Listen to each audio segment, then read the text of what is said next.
Hey guys, Gene. What you're gonna be watching today is a 4-track playlist, and basically in this particular playlist it's gonna be 16 people. Only 5 of us were hot lappers, basically sweaters. The rest were from the stream. And what was interesting is obviously we distinguished the rules between everyone, so everyone understood except for one person that kept doing the boost start. But as you can see, everyone's doing a rolling start. Everyone's nicely packed together. And after this first corner, it's where everything's going to kick off and the race will begin, which is pretty damn awesome. The entire playlist went absolutely smoothly. Everyone enjoyed it, and that's great about it. And that's crazy to even think that. Remember, this is contact racing, not non-contact. This is contact racing, so that's the crazy part. That dude was just lagging about all over the place. That's crazy. But anyway, I wanted to challenge myself. Obviously, knowing there's only about 5 sweaters in this lobby, what are the chances of them going to the front right away? I don't know, but it's 5 laps, so 5 laps each race. Whoa. So you can see how messy it is when unexperienced players. I read a comment on my previous video that someone's like, why don't you play Forza or something, because this game takes no skill whatsoever. If that was the case, if this game took no skill, then everybody would be racing perfectly normally and fine, with reacting to everyone else's breaking point. No one else would be spinning out. But what do you know? What did we just witness there? Absolute chaos and clusterfuck, because people can't react to situations like that. So clearly this game doesn't take skill. I know, right? Okay, never mind. Okay, moving on to this race right here.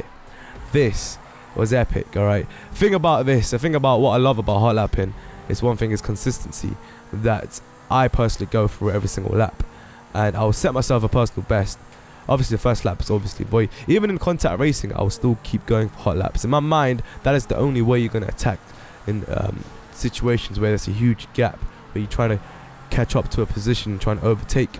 So there's different situations in racing. First things first, you got to understand the surrounding. You got to pay attention to the minimap as well, how positioning as well, and you can't really panic in these situations. I'm currently 6th, right? But it's this is the second lap. There's another 3 more laps to go. So in my mind, I'm going in different orders, set of priorities that I'm currently setting myself. So obviously that was an easy overtake. That guy made a mistake. Sometimes you have to be patient in situations until someone chokes or makes a mistake, or you find an opportunity where the gap is increased to actually overtake and take a specific line. But in most cases, whenever you're going against a good player who's defending, there will be a gap that will eventually open up. But there's so much pressure applied, you got to really keep pushing it. And the main priority is just to keep staying behind the car, but not too close to the point where you can't react to their breaking point, but just enough gap so they have enough pressure so you can actually relax while they are completely sweating it and defending everything possible. So anyway, one thing also to got to pay attention to is the different sort of battles that goes on. So just because you're in one battle doesn't mean someone else won't be in another battle. So in the front you see 2 guys at the moment. They got a huge battle going at the moment. I think, yeah, there's 3 guys actually 2 guys. See the third car.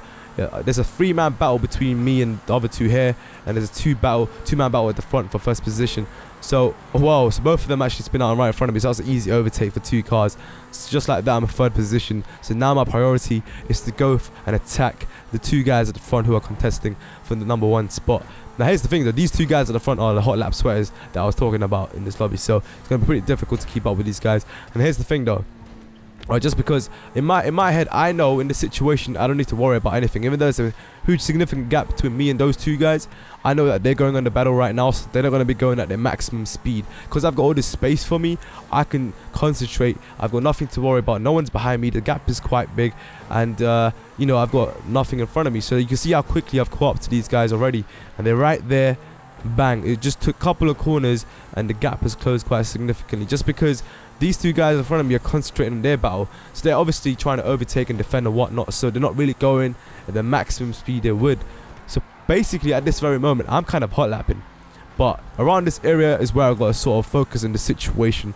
I've got to understand, no, you know what, I've got to stop that hot lapping mindset. Now I'll switch on the contact mode because it's contact racing, right? So this is pretty damn awesome. They're having a pretty damn awesome battle there. He's trying to take the inside line, but he decides to go outside. So currently he's neck on neck with him, but I don't want to interfere. Basically in my mind in the situation, I was saying, you know what, let them make mistake. I'm going to sit back and relax, and I'm going to find an opportunity for me to actually go in and you know, find a gap, or you should maybe overtake, just like I overtook the other 2 guys who made mistakes. But the chance of these 2 guys making mistakes is very low compared to the other 2, because these 2 guys are more experienced, because they're more skilled in GTA racing, like I say. So here's the thing, second to last lap, 2 more laps to go, so I don't need to worry too much, because I've done the hardest bit to close the gap. Now it's me applying pressure. That's the difference. He oversteers there, but because he closed that line, I couldn't cut in, so I had to use my brakes and let him go through for his mistakes. But it's okay because I know there's 2 more laps left. This is right here, ladies and gentlemen, the reason why contact sucks in GTA at the moment. It's because of lag. But hey, you got to deal with the situation, keep going, because it's still fun and it's a nice challenge just for the random shit to occur in these races.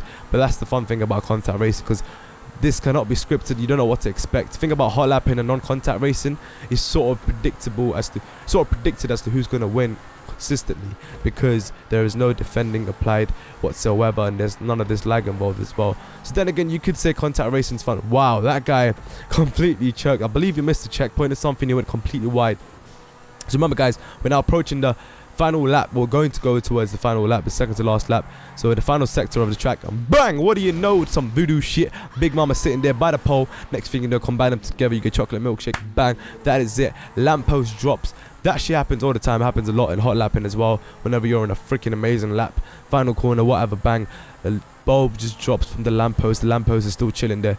I think it's some sort of a render issue. I don't know what it is.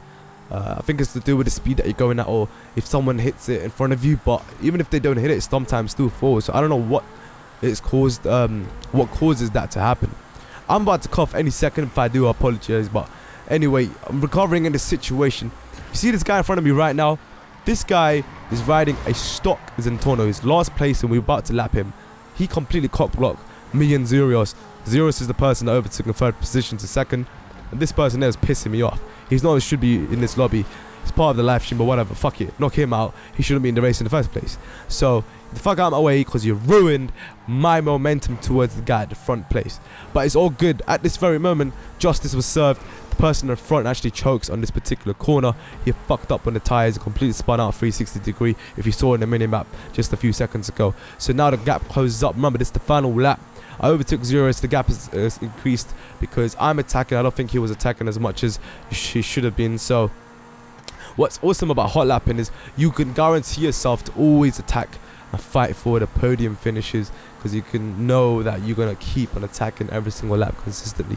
But consistency is key, people. If you get one amazing lap, you got to make sure you replicate that, or even get better than that in the next lap. So you see, I'm trying to take the inside line, but he's got the momentum. I was being hesitant because I don't want to touch his car.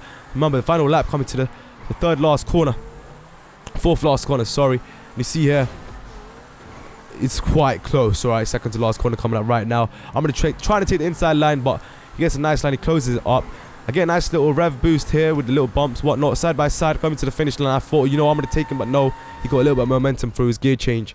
And just when he gears shifted, he got a little turbo boost there, so he managed to take the race. But that was pretty damn awesome racing there, people. For the first race of the playlist, Quaper takes the win there, but I managed to get insane lap time, which was one fastest on that track of the 4th attempt of doing it. Now, here's the thing though, right? With this, like, getting rid of all those moments that we just went through, right? Getting rid of, that lamppost, whatnot. I could have possibly won the race, but I would have never expected Quaper to choke like that in that particular corner. That's the randomness and awesomeness you get through contact racing. By the way, one of the dudes, I think he was confused with the rules. He didn't understand. It was from the live stream, so, oh well. He just went for the boost start and went for it, and he apparently decided to slow down here. So, anyway, I think it was 2 guys. But so this is where the race started, obviously, after the first corner. Everyone was flooring it. This is interesting right here. Check this out. Pay attention to that green guy right in front of me, alright? So this guy completely stops. I'm like, what the fuck just happened? So you got to recover in the situation, and I got to prioritize. I'm getting out of people's way, man, because that's one thing you got to know. If you get taken out, you need to prioritize and getting out of people's way. Sometimes you try to get out of people's way, but you actually get into their lines. That shit has happened to me before, especially in that 4v4 crew battle on North Loop. I was trying to overtake the guy that spun out, but he ran into me. But shit like that happens, and you got to deal with it. But so the whole point is you recover in these situations. How you're going to recover is important as well. You got to get back the momentum. You got to keep attacking. Currently 5th position. Someone just got taken out. I'm not sure whose fault that was, but in the rules, obviously, we state that if you get into a collision and someone gets spun out, and if it's your fault, you got to stop and let that person go ahead. But I wasn't sure in that situation. I'm not here to judge because I was not in that situation. But all I saw is one guy just spun the fuck out. But this was a nice little battle going on here between me and Zurios. And this is a nice Nice race as well. It's a nice track. All these tracks are for contact racing, by the way. You can try it out for yourself if you want. With these rule sets, link in the description below for the playlist. Try it out with your mates or crews or whatever, and definitely give it a go. And try and get these lap times as well while you're at it. You know, because remember, these lap times are sort of determining or sort of showcasing my attacking, how I'm attacking for each of these laps. So obviously sometimes if I don't have a clearance in front of me, if I got someone defending in front of me, my lap time won't be great. It'll be sort of equal between both of us because he's trying to defend, meaning he's braking a lot. And you know, it's one of those things. Try to take the inside line, managed to grab it because now I got the priority to take the apex of this corner, which was a pretty damn awesome overtake there. It's currently 4th position. He's right behind me. Something weird is going to happen at this point. I think there's some sort of collision, but we'll see. I can't remember. But this was certainly a pretty damn epic race because it went down to the wire. All these races actually went down to the wire, and it was a pretty damn epic, close, intense playlist because there's only 4 tracks, so meaning you can't make any mistakes because it's not forgiving. Not like 16 tracks where you have an opportunity to come back into the playlist. So you see here, all right, managed to catch up to the 3rd position, but 2nd and 1st have a significant gap between each other. But all of a sudden, it just glitches out. I think both of them did mess up. I'm not sure what exactly happened. One of them fucked up their lines or whatever and screwed up. And this is the way I completely messed up. I thought I could take the inside line there, but the momentum dragged me wide and clipped his rear bumper on the left hand side. So I spun out the purple dude, so I was like, fuck it, I can't go ahead because it was my fault. So I let him go through, but he took a wider line right there, so I might as well overtake. But that was still my fault. Still in 4th position though, and you see here in the sort of the minimap bottom left corner, everyone's on the straight, so I still have the chance to actually come back into this race and actually somewhat contest for the podium position because there's still quite a bit of laps left halfway through this race. I think 3 more laps, 2 more laps to go.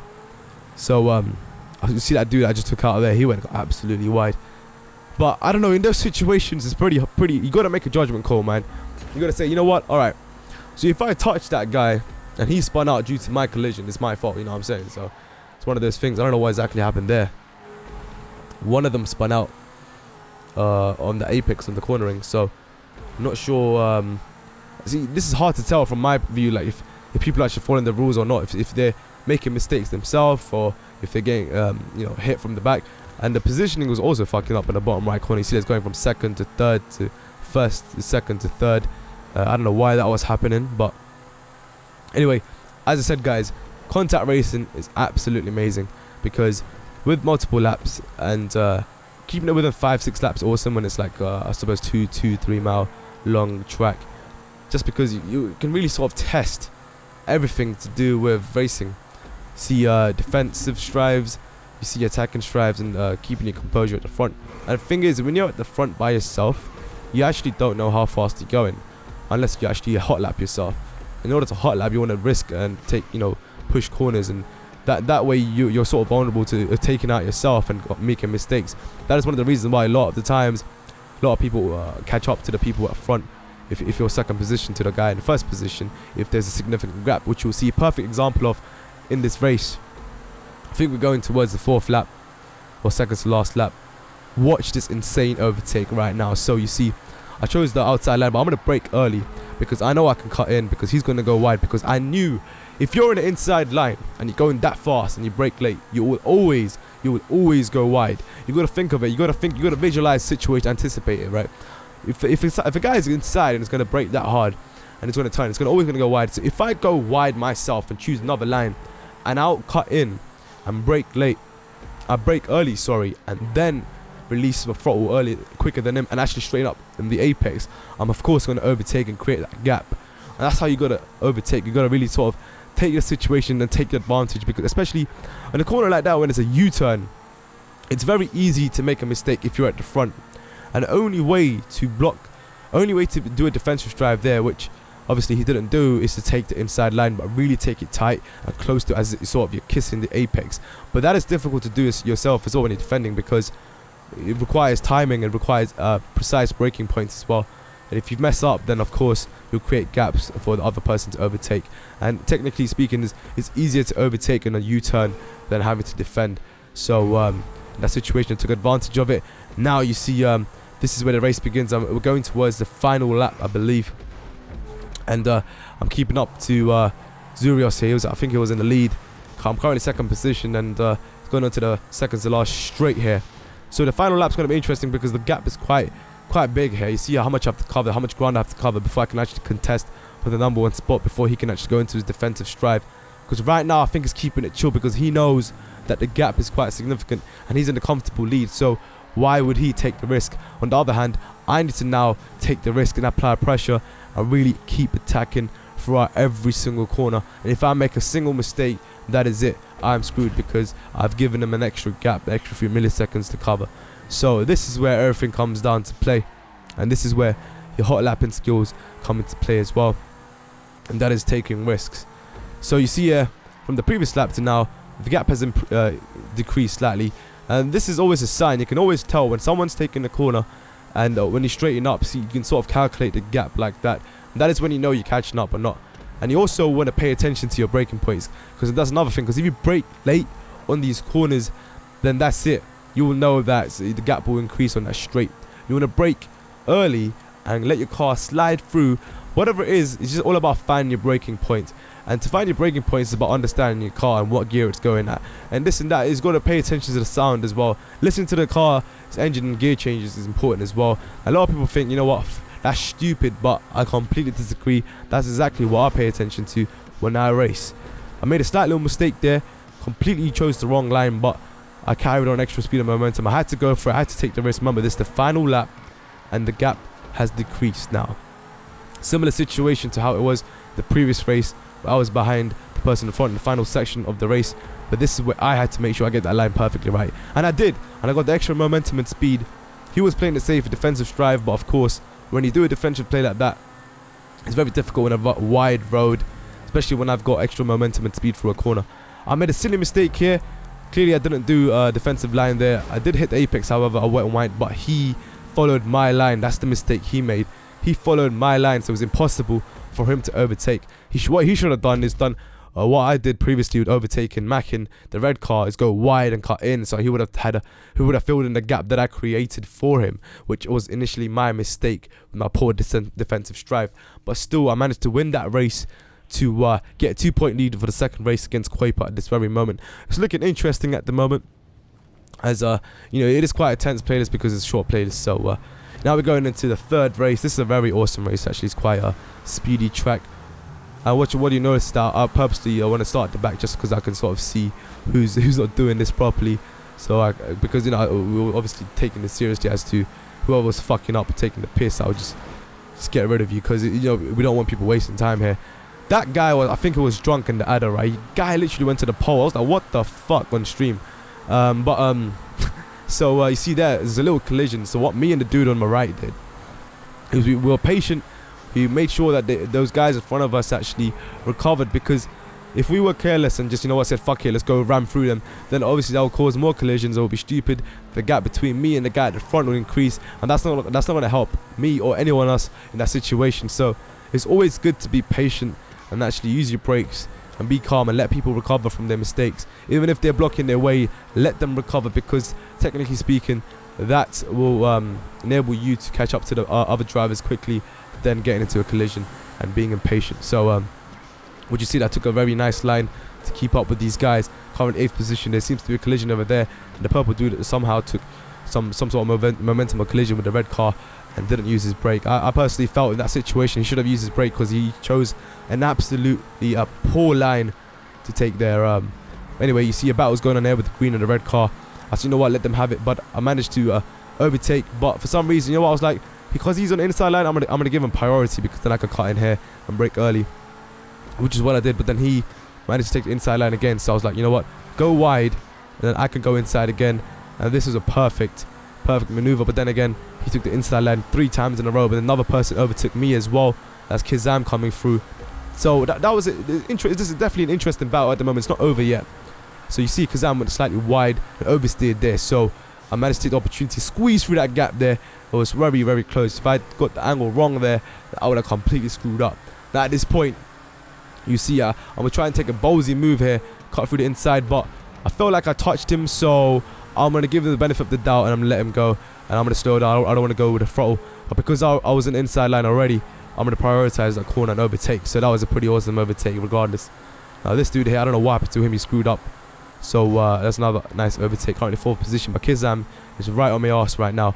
But because I'm going to take this ballsy line, go straight wide, I'm going to get the extra momentum and speed.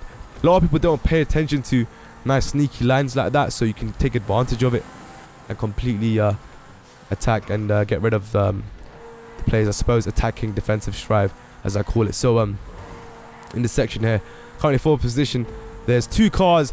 In this moment, I sort of gather information to myself, like, what's going to happen, or what sort of anticipate, or how I'm going to anticipate the situation that's coming up soon.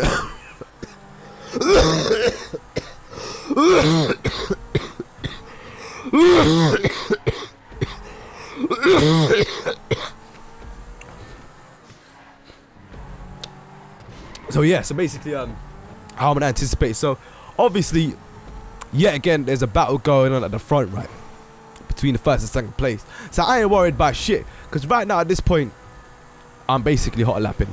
The guy in 3rd position is right ahead of me. At this point, I'm gonna use my little inside knowledge and say, you know what, completely nosedive there, a little air time, because that's gonna give you extra rev boost and gear change, gear ratios. You gotta pay attention to that as well. So you see here, basically I'm just mini-maxing. I'm using everything that I know to perfect Zentorno, to be able to perfect everything, every little bump, every little notch, and get the line straight. Little going over the curbs there, gonna give you momentum boost. That is the Zentorno, man. You can't just race with a Zentorno and expect to do well. You gotta actually understand the car to actually execute 100% properly. And you see a significant difference, because obviously when everyone's using the same car, you can definitely tell who's actually using the car better over someone else. When you see you're catching up to someone, like this person there clearly didn't understand that particular road from Little Seoul. That's got a little bump there, so you're gonna sort of ease off the acceleration, because if you floor it through there, you're gonna oversteer just like you did. And obviously that was an easy maneuver for me to overtake, taking the 3rd position. So it's just all about, in my personal opinion, I would advise you guys to just free roam and just test out all the different roads, because understanding the roads pretty much will allow you to understand where you need to brake at what points. Obviously finding out your braking points, and you sort of get used to every single road and taking the car to another level. You push yourself even further, so you pretty much will adapt to any track you want. So 2nd to last lap on this particular track, on the 3rd track, right? And this is interesting because you see the gap has increased from the 2nd to 1st. Something must have happened with the battle they were in. So that's interesting for me, because I can see the 1st car actually taking that corner. When you see these cars in sight, that means you're actually keeping up to them, you're catching up to them. He made a mistake there. I'm not sure what happened. He must have choked on the lamppost. And then I think I made a mistake here as well. Yep, I was so close to completely screwing up there. Fucked up the line. But I'm still in this race, because I know obviously the 2nd to last lap.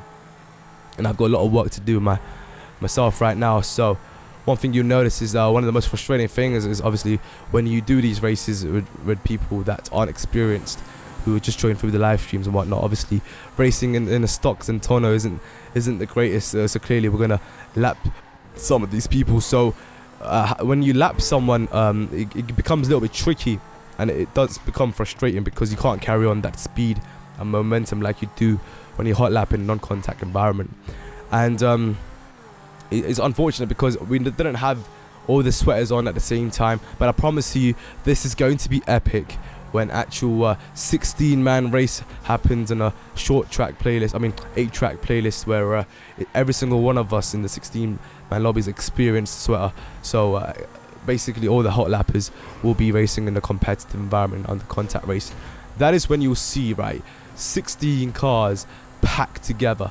Alright, that is what you're going to see in contact racing through these rule sets. That is exactly what you'll witness, because obviously in these situations you've got to be mature about it, and obviously making a judgment call as well. When you make a mistake, you're going to let the other player through, this and that.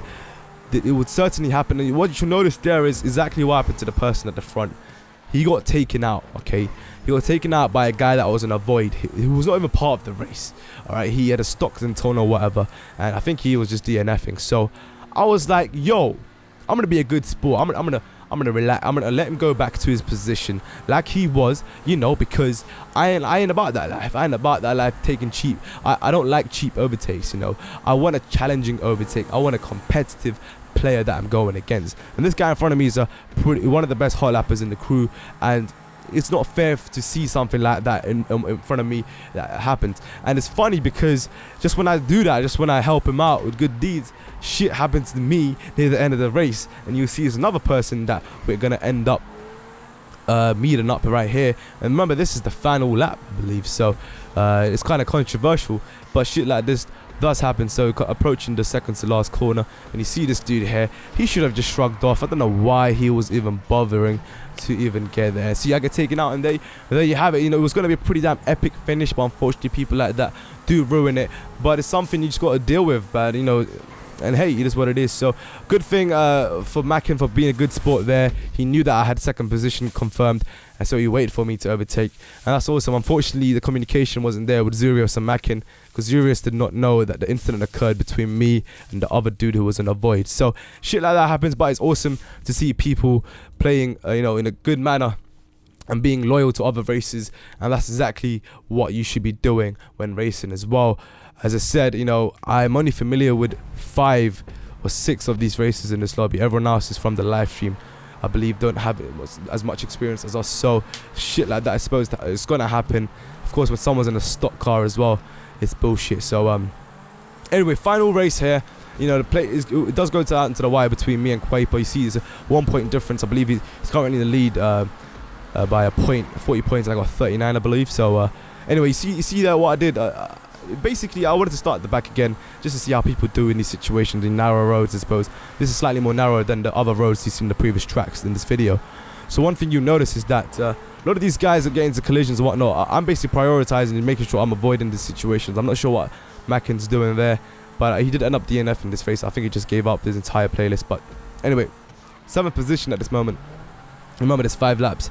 So I will always take into account the number of laps and always make sure that I allow other players to make mistakes first before I go into a situation and challenge and attack players. Because when I see 2 cars close to each other in front of me, I will make sure, let them do their thing before I intervene. Because if I intervene, because I learned from my mistakes, because in the recent 4v4 battle, me and Bruffy were obviously going at it, and obviously Udwar, my teammate, came through and overtook.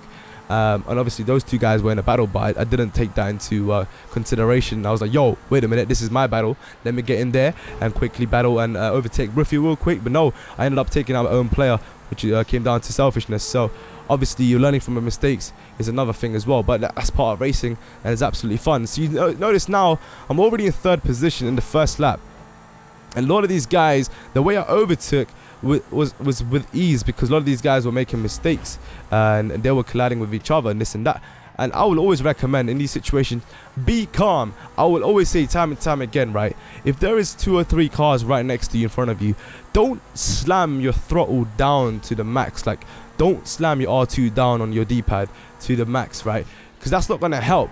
In your mind, you think it's all about speed, but it's not about that. It's about easing off your throttle, actually leveling out the gap, making sure you keep yourself safe and keeping away from a collision. Remember, any sort of collision is going to completely screw you up. It's better to go slow than getting into a collision. Remember, you know, full stop is worse than slow. All right, that's the worst fucking example that I can give. But anyway, I'm just trying to explain here that going slow is okay, because you know, you're not always sticking to the same part of the track. There's going to be different parts of a track that someone's got to adapt to. And remember, they won't always adapt to the situation. When they know they're under pressure, it's going to be a different situation for them. So anticipation for you is going to be better. And you got to understand the situation as well. As I said, finding opportunity is going to be great. So 3rd position at the moment. So I think I'm 3rd. Yeah, 3rd. And you see 2 cars right in front of me. And it's just the 2nd lap as well. So I've got no problems whatsoever at this moment. So I'm taking it chill. Like I said, this is a perfect example right here. What one idiot would do in the situation is floor it and just go for just go for it, you know, just like, fuck it, I'm gonna overtake this guy and the other guy, go for 1st position. No, that's not what you do. You gotta work with the time you have. You've got 3 more laps, so why on earth would you rush it? See, now there's a significant gap here, and there's another person, that's Quaper right there, alright, challenging me. I was like, shit, now I'm gonna switch on my defensive strive. I'm gonna take in the inside line, and one person gets taken out. I'm not sure exactly what happened there, if it was this guy's fault in front of me, but this guy was being slightly dodgy right in front of me. Watch this guy, what he does, right? He's going to weave left, right. He is just going between lines, and I was getting extremely frustrated because we obviously want to race in F1 defending rules, so you got to stick to one line. But if this guy's going left, right, it can get really frustrating. So that's forcing me to ease off my throttle and actually brake. And this guy actually gets a little nudge and he gets his momentum carried on to my car. Then my car, he hits my car, and then he goes flying off to the Quaper's car. So the Quaper gets taken out. But so I slowed down a little bit because I wasn't sure exactly what happened there. But now we're back in the race, and now it's just a battle between the guys on the top of the playlist. Me and Quaper, 1 point difference, final race, 2 laps to go. This is where the epic battle begins, and this is why contact racing is absolutely amazing when situations like this occur, which you can't even script, you can't predict, but when it does happen, it's just absolutely beautiful. So you see here, you know, shit like this is amazing, man. You know, anything can happen at this point. And because I know I'm at the front right now, and because I know I need to win this race, I gotta switch on my defensive drive. At the same time, the best way I defend is to attack. You know, that's all I say time and time again. Best way to defend this is to attack. So I'm not a huge fan of blocking lines or blocking off in the inside line all the time, because I feel like I'm gonna frustrate the person behind me. You know, that's something that I get pissed off personally as well when I'm going against someone who's doing that. But my logic and my experience is to always push myself in the front, take risks, because that means all you're doing is forcing the player behind you to take risks, and it's sort of like rolling the dice, you know, who can keep their composure and consistency throughout this entire length before someone chokes. Is it going to be you, the guy that's at the front defending, or the guy at the back who's attacking? Most of the time it's usually the guy at the back who's attacking that's going to choke. But it turns out I choked, you know, defending, because I was under pressure at the same time, you know, so I can't really say that. So obviously my braking point was completely wrong there, and so I went wide and created a gap for the inside line for him to overtake. So he put it absolutely smart there. Brilliant, clean overtake. Remember, this is the final lap, so this is where it sort of comes down to the wire, where I sort of have to say to myself, all right, use what you learn and go for it. All right, so I'm going to prioritize on the inside line the entire time. That's all I'm working on, just the inside line. And I want to make sure I'm forcing him wide, which is exactly what he's doing right now. It's perfect for me. I'm going to go ballsy here. Slight little bump. Took him off onto the sign. So you got to pay attention to what line you take, because there are slight little bumps on these roads, and they can completely screw you up, because I went flat out there and managed to easily overtake. But if his car went at a different angle and collided into me, it could have been a whole different scenario. So, oh sorry, he's going down to the final lap right now. So what you know, I took the lead, and this is where I had to learn from my previous mistake that I made on the previous lap. So it was that one particular corner I allowed him to overtake. So I took that information, I took into consideration. I said, you know what, I won't do that again. This time I'm going to play it safe. Instead of attacking all the time, I'm going to play a slightly more defensive strive and actually be more cautious. But then again, what this means is I'm allowing him to easily attack me. But there's a significant gap right now between me and him, the first part of this track, and this is where I exactly made a mistake. But this time I took that corner perfectly, kissing the apex, and at this moment the gap still seems to be the same. So I said to myself, you know what, I'm currently in an amazing position now. Let's not choke, let's not ruin it. So I'm sticking to the lines, making sure I brake appropriately. And sometimes you brake too much because you're being way too cautious. You want to try and avoid doing that, because if you do that, all you're doing is inviting the player to come towards you, and when that happens, you've got pressure on yourself, and he's got more of a chance to overtake, and you having to defend is more difficult in that situation. So this is part where I managed to overtake him, but I managed to take another decent line. I nearly made a mistake he made there, but I managed to control the car. He didn't go into the air as much as his car did beforehand, and I think he took a slightly weird line there, but it's the end of the race in the finish line, and I just about managed to take it there. It was an awesome battle between these races, between me and Quaper, man. But hey, this is contact racing, absolutely amazing. Try to rule it out where you know, you guys don't throw it, don't start with the boost, just go around the first corner before the race starts and just floor it. And there you have it, you know, amazing, awesome contact racing, avoiding collisions, you know, from people's mistakes, this and that, recovering from situations, allowing players to overtake through your mistakes. And this is epic. This is GTA Racing, and if you want to be a part of this, just join the crew. If the crew is full, I currently asked Rockstar to actually expand the crew, so be patient on that. When that happens, I'll let you guys know. But just tune into my live streams, because that is where we do everything. So yeah, I'll see you guys soon. Thanks for watching. Check your out. Good night, peace. Yeah. Hey guys, you here, aka Gene. Welcome to another GTA 5 contact racing. So we finally found a solution for contact racing. Now you see there at the start of this particular race, we did this for the first